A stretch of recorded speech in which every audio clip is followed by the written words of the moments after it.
శ్రీ గురుభ్యో నమ. సద్గురు శ్రీ శ్రీ శ్రీ చంద్రశేఖరేంద్ర సరస్వతి మహాస్వామి శ్రీపాదుకాం పూజయామి నమ. శ్రీమాతృభ్యో నమ. శ్రీ పితృభ్యో నమ. శ్రీ గురుభ్యో నమ. నమో బ్రహ్మాదిభ్యో శ్రీ గురుభ్యో నమ. గురుకృపా హి కేవలం. వైబ్రెంట్ భక్తి ప్రేక్షకులకి దైవం మానుష రూపేణ శీర్షికకు స్వాగతం. కంచికామకోటి పీఠానికి 68వ పీఠాధిపతిగా భాసిల్లినటువంటి సద్గురు శ్రీ శ్రీ శ్రీ చంద్రశేఖరేంద్ర సరస్వతి మహాస్వామి వారి యొక్క లీలలలో భాగంగా ఒకనాడు స్వామివారికి వారణాసి యందు కామకోటీశ్వరాలయాన్ని మనం ప్రారంభించాలి అన్నటువంటి ఒక మహత్తరమైనటువంటి ఆలోచన పుట్టింది. ఆయన సంకల్పానుసారము మహనీయుడు సాక్షాత్తు సాక్షాత్ శంకర అన్నట్టు నడిచినటువంటి దైవము మళ్ళీ శంకర భగవత్పాదుల వారు పునః సృజించబడినటువంటి అవతారం ఆయనది. అనుకున్న విధంగా చక్కగా కార్యక్రమాలన్నీ సాగుతున్నాయి. వారు గణపతి స్థపతి వారిని పిలిచి స్వాముల వారి యొక్క వివరణ కోసం వారిని పిలవడం జరిగింది. వారు వచ్చారు, సాష్టాంగ నమస్కారం చేసుకున్న తర్వాత వాళ్ళిద్దరి మధ్యని ఒక చర్చ జరుగుతోంది. ఎప్పుడైనా సురుటిపల్లి వెళ్ళావటయ్యా అని అడిగారు ఆయన. ఇక్కడ సురుటిపల్లి అనేటువంటిది ఆంధ్ర తమిళనాడు ప్రాంతానికి బోర్డర్లో ఉంటుంది. అక్కడ ఉన్నటువంటి దైవానికి పేరు పల్లికొండేశ్వర స్వామి వారు. అక్కడ ఉన్న అమ్మవారి పేరు మంగళాంబికాదేవి, మంత్రస్వరూపిణి ఆవిడ. ఇక్కడ విశిష్టత ఏమిటి అంటే ఆలయంలో ఉన్నటువంటి దక్షిణామూర్తికి గౌరీదేవి భార్య. అక్కడ ఇది చాలా విశిష్టమైనటువంటి ఆలయం, ఇది ప్రాంతం, ఇది తప్పనిసరిగా చూడవలసినటువంటి క్షేత్రం. ఎలాంటి అనారోగ్యం ఉన్నా సరే అక్కడికి వెళితే తీరిపోతుంది. ఏమిటి అక్కడ ఆలయ ప్రాశస్త్యము అంటే పల్లికొండేశ్వర స్వామి యందు ఈశ్వరుడు ఎప్పుడైతే గరళాన్ని సేవించాడో ఆ గరళం యొక్క ఆ ధాటికి తట్టుకోలేనటువంటి సమయంలో అమ్మవారి ఒళ్ళో విశ్రాంతి తీసుకున్నటువంటి ప్రదేశముగా అక్కడ అమ్మవారి ఒళ్ళో స్వామివారు చక్కగా విశ్రాంతి తీసుకుంటూ విగ్రహ రూపంలో కనబడతారు. అక్కడ స్వామివారు శివలింగాకారంలో కాదు సుమా, మంత్రస్వరూపిణి అయి మంగళాంబికాదేవిగా అమ్మవారు పక్కనే ఉంటారు. ఆవిడ ఆ ఆలయంలో ఉన్నటువంటి దక్షిణామూర్తి వారికి భార్యగా గౌరీదేవి ఉంటుంది. అక్కడ రక్షణ కవచం అన్నమాటది. ఎలాంటి అనారోగ్యం ఉన్నా, విషజ్వరం ఉన్నా అక్కడికి వెళ్ళి దర్శనం చేసుకుంటే చక్కగా కోలుకుంటారు, శాశ్వతమైనటువంటి ఆనందంగా వెనక్కి వస్తారన్నటువంటిది ప్రతీతి. అక్కడ స్వామివారు అన్నారు, ఏమయ్యా సురుడిపల్లి ఎప్పుడైనా వెళ్ళావా? అక్కడ అమ్మవారి ఒళ్ళో చక్కగా సేద తీరుతూ ఉంటారు స్వామివారు. అలాంటి ఆకారంలో అక్కడ మనం పెట్టాలయ్యా విగ్రహం అన్నారు. ఆలోచించండి ఒక్కసారి. కాశీలో ఒక విగ్రహం కడుతున్నాం, ఎంత ప్రదేశం ఉన్నది, ఏమిటి అక్కడ కొలతలు ఏమిటి తెలియదు. ఒక ఆకారాన్ని ఒక అవగాహనని కల్పించారు. అక్కడ అది సరిపోవాలంటున్నారు. ఎలా సాధ్యం ఇదంతా అనేటువంటి అనుమానం ఎవరికైనా వస్తుంది. గణపతి స్థపతి వారికి మాత్రం రాలేదు. ఎందుకని చెప్తున్నది ఎవరు? అక్కడ అమ్మవారి ఒళ్ళో సేద తీరినటువంటి ఈశ్వరుడే పునః మళ్ళీ పుడితే ఆయనే చంద్రశేఖరేంద్ర సరస్వతి మహాస్వామి వారు. ఆయనే చెప్తున్నప్పుడు ఇంకా ఎక్కడ అభావం ఎక్కడ దొరుకుతుంది వారికి? అలాంటి ఒక మూర్తిని మనం కామకోటీశ్వరాలయంలో నిర్మించాలి. అది ఆ ప్రాంతంలో వెనక వైపుకు వచ్చేటట్టుగా నువ్వు చూడవయ్యా అని ఆదేశించి పంపించారు. స్థలం చూడలేదు, ప్రాంగణం చూడలేదు, కొలతలు కొలవలేదు. గణపతి స్థపతి వారు స్వామివారి ఆజ్ఞను తూచా తప్పకుండా పాటించటం మాత్రమే ఆయనకు తెలుసు. ఆయనకి వారు స్వామివారి యొక్క ఆశీస్సులు తీసుకుని వారి ఆశీస్సులతో చక్కగా వెళ్ళారు. ఆ కామకోటీశ్వరాలయంలో అదే విగ్రహాన్ని ప్రతిష్ఠించారు. ఇంత కూడా తేడా లేకుండా, ఏ ఇబ్బంది రాకుండా ఆలయంలో ఆ ఈశ్వర విగ్రహం అమ్మవారిది ఇటు సురుటిపల్లిలో ఎలా ఉంటుందో పల్లికొండేశ్వర స్వామి ఆలయం అట్లానే అక్కడ ప్రతిష్ఠించడం జరిగింది. ఆ దేవాలయానికి కుంభాభిషేకం జరిగే సమయంలో ఈ గణపతి స్థపతి వారికి శిల్పకళానిధి అనేటువంటి ఒక బిరుదుని, ఒక నవరత్న మాలికను కూడా స్వామివారు సమర్పించటం జరిగింది.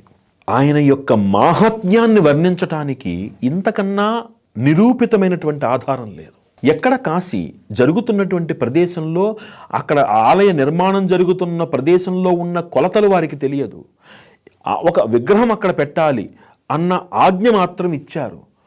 ఆజ్ఞ నిర్దేశనమైంది, వారికి మార్గదర్శకం లభించింది. అంటే భగవంతుడి నోట్లో నుంచి ఒక ఆదేశం ఎప్పుడైతే బయటకు వస్తుందో ప్రకృతి నుంచి వచ్చేటువంటి ప్రతి సంకేతము కూడా అందుకు అనుకూలంగానే పనిచేస్తుంది అన్నది మనకి గురువు గీత యందు వేదవ్యాసుడు చెప్పినటువంటి వాక్ అది. ఆ వాక్కుని నిజం చేస్తూ వీరి మాటకు అనుగుణంగా అన్ని ఏర్పాట్లు జరిగినాయి. అక్కడ అంతటి మహత్తరమైనటువంటి ఆ కామకోటీశ్వర ఆలయానికి బీజం వేసిన మహనీయులు వారు. అలా ఆ పల్లికొండేశ్వర స్వామి వారిని ఇటు తమిళనాడు ప్రాంతంలో చూడలేని వారు కాశీలో కూడా చూడవచ్చు.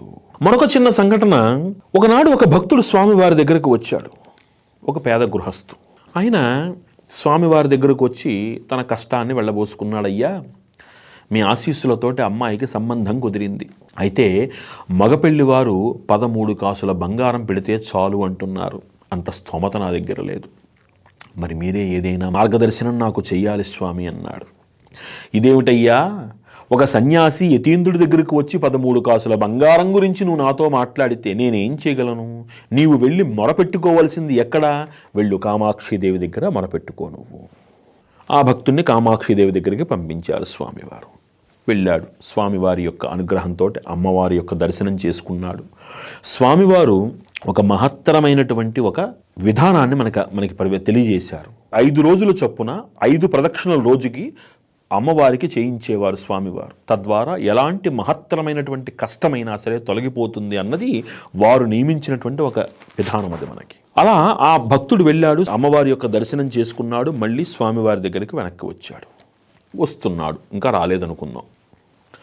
ఈలోపు స్వామివారి దగ్గర నుంచి ఉత్తర భారతదేశం నుంచి ఒక యజమాని, ఒక సేఠ్, ఒక పెద్ద ఆయన వచ్చాడు. స్వామివారి దర్శనం చేసుకున్నాడు ఆనందంగా. కాసేపు స్వామివారు అతనితో మాట్లాడారు. ఎలా ఉన్నారు, ఏమిటి, ఎక్కడి వారు, ఏమిటి అని అన్నీ అడిగారు. మరి ఏమి ఆనందం కలిగిందో ఆ సేటికి, ఆ వ్యాపారికి జేబులో నుంచి ఒక పొట్లం తీసి స్వామివారి ముందు పళ్ళెంలో వేసి, ఇది మీకు వినియోగించాలి అని నాకు అనిపించింది, మీకు ఇస్తున్నాను, మీకు దీన్ని నచ్చినట్టు మీరు వాడండి స్వామి, నాకు ఏ అభ్యంతరం లేదని చేతులు జోడించి సభక్తిపూర్వకంగా సమర్పించుకుని అతను వెళ్ళిపోయాడు. ఇది జరిగిన కాసేపటికి మళ్ళీ భక్తుడు వచ్చాడు. వచ్చి స్వామివారికి నమస్కారం చేసుకుని, స్వామి మీరు చెప్పినట్టే చేశాను, నాకు మీరే కాపాడాలి, ఈ 13 కాసుల బంగారం అంటే నా వల్ల కాదు స్వామి అని మళ్ళీ తన మొర చెప్పుకున్నాడు ఆయన. ఒకసారి ఆ పొట్లంలో ఏముందో ఆ పొట్లం తీసుకో ఒకసారి నువ్వు అని అన్నారు స్వామివారు. ఆ పొట్లం తీసుకున్నాడు ఆ యజమాని, ఆ గృహస్థు. లోపల ఏముందో చూడు అంటే దాంట్లో బంగారం ఉంది స్వామి, బంగారు రూపులు ఉన్నాయి స్వామి అన్నాడు. ఎన్నున్నాయి లెక్కపెట్టు? 13 ఉన్నాయి స్వామి, వెళ్ళు నీ కూతురు వివాహం చేసుకో ఇంకా అన్నారు.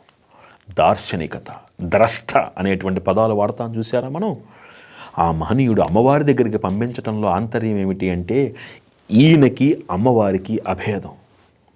నా దగ్గరకు వస్తే నేను కోరికలు నెరవేరుస్తాను అనేటువంటి ఆ అపప్రథ వారి సమక్షంలో కలగకుండా, అమ్మ అనేటువంటి స్వరూపము ఆలయంలో ఉన్నది, ఆ అమ్మకయ్యా మనం మొక్కాలి అని నిరూపించి, శాస్త్ర ప్రకారమైనటువంటి విధి విధానాలలో ఏ లోటు రాకుండా, తనకంటూ ఏ గుర్తింపు కోరుకోనేటువంటి నిరాడంబర జీవితం గడిపినటువంటి, శాస్త్ర ప్రమాణ వేద ప్రమాణ కార్యములను ఆచరింపచేస్తూ లౌకికంలో ఉండి తనకంటూ పేరు ప్రఖ్యాతులు సంపాదించుకోవడం కోసం, తన కోసం ఒక మతం పెట్టే ఎన్నో ప్రబుద్ధులకి గుణపాఠంగా అమ్మ అనేటువంటి స్వరూపాన్ని కొలవాలి మనం అని మనకి నిరూపించి, అమ్మ సేవకుడిగానే తాను కూడా నిలబడి మనకి మార్గదర్శనం చేసినటువంటి మహత్తర గురుస్వరూపులు చంద్రశేఖరేంద్ర సరస్వతి మహాస్వామి వారు. అన్ని కోట్ల మంది కొలిచినా అహంకారం ఎరుగనటువంటి మహనీయుడాయన, అన్ని కోట్ల మంది కొలిచినా నేను అనుకోనటువంటి మహనీయుడాయన. ఎన్ని వేల మంది, ఎన్ని కోట్ల మంది తన ముందుకు వచ్చి తన యొక్క అనుగ్రహంతో వాళ్ళందరూ ఉత్తమ స్థితుల్లోకి వెళ్ళారు అన్న సర్వము భగవత్కృపాన్ని నమ్మినటువంటి నడిచేటువంటి దైవమాయ. మనం వారిని చూసి నేర్చుకోవలసింది ఏమిటంటే ఆ నిరాడంబరత, ఆ నిశ్చలతత్వము.